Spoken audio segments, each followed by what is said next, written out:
신데렛 논문 통계 분석 연구원입니다. 제25강 PLS-SEM 형성적 측정 모델 평가 2번 다중 공손성에 대해서 알아보겠습니다. 다중 공손성을 이제 평가하는 2단계로 넘어왔는데요. 여기에서 중요한 거는 외부 VIP라고 해서 이제 외부 VIP 값이 있어요. 이 값을 우리가 추정할 수가 있는데 이 추정 결과에서 이 값이 5 미만이면 우리는 다중공손성 문제가 없다 이렇게 해석할 수가 있어요. 구체적으로 좀 알아보면 형성적 측정 변수들 간에도 높은 상관성을 나타낼 수 있는데 이를 우리는 멀티콜리니어리티, 다중공손성이라고 얘기하고 있습니다.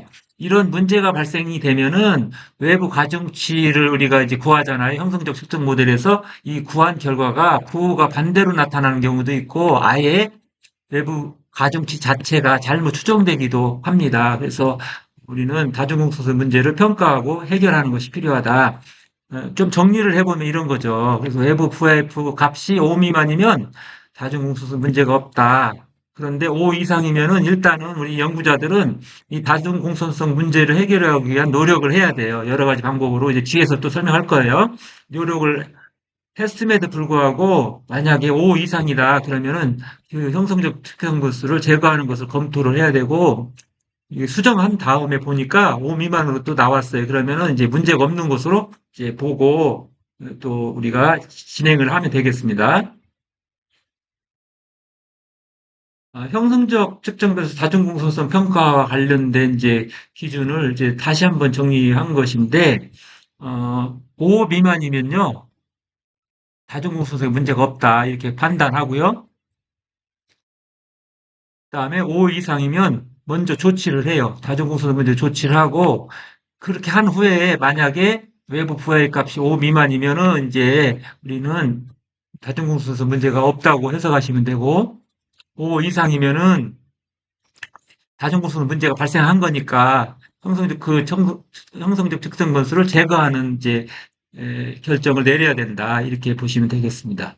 그리고 연구자에 따라서 또 다중공손성의 어떤 수용 기준으로서 10을 선택하는 경우도 있어요. 이런 경우도 참조하셔서 혹시 10이 된다고 해서 이게 심각한 다중공손성 문제인가 이렇게 판단해 보실 수가 있다는 거죠. 10 미만이면 다중공손성이 없다고 판단하는 경우도 있다는 것입니다. 마지막으로는 이제 형성적 측정 변수의 다중공손성 해결 방안을 한번 보시면 좋은데요.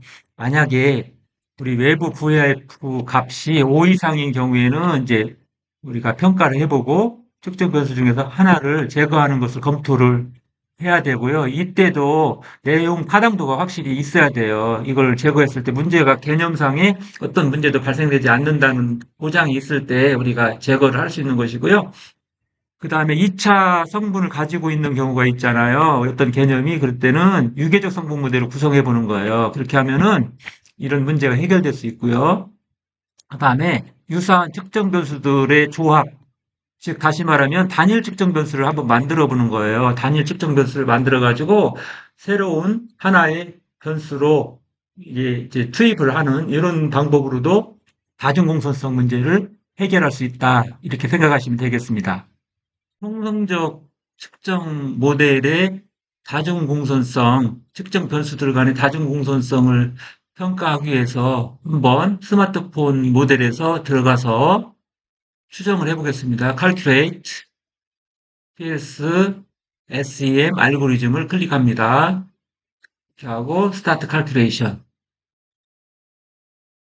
이렇게 하시고 화면에서 왼쪽에 보시면은 지표 관리 창에 쭉 내려와 보시면은 콜리니어리티 스태티스틱스 이렇게 나와 있는데 이게 공손성 통계량이라는 거예요. 이 공손성 통계량인데 지금 이렇게 리스트 형태로 지금 보여주죠. 여기는 보시면은 아우터 모델, 외부 모델의 이제 공손성 통계량의 VIF 값이 이렇게 나와 있는 거예요. 이 VIF 값인데 우리가 사용한 모형에 들어간 그 변수들의 그 상황을 이렇게 보셔요. 이렇게 보시면은 쭉 보시면은 5 미만이잖아요. 다 지금 상황이. 그래서 다중공손성 문제가 없구나 이렇게 판단하실 수 있어요. 이렇게 리스트로 볼 수도 있고요. 결과를 인어 모델은 이거는 이제 구조 모델과 관련되니까 볼 필요가 없을 것 같아요. 또 이것도 리스트도 볼 필요는 없을 것 같아요. 어쨌든 우리는 중요한 거는 아우터 모델의 리스트만 보시고, 우리가 형성적 측정 모델의 다중공소수 문제를, 측정 변수 간의 다중공소수 문제를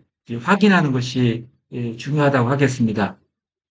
이상으로 우리가 제25강 PLSSEM 형성적 측정 모델의 평가 2번 다중 공손성에 대해서 알아보았습니다.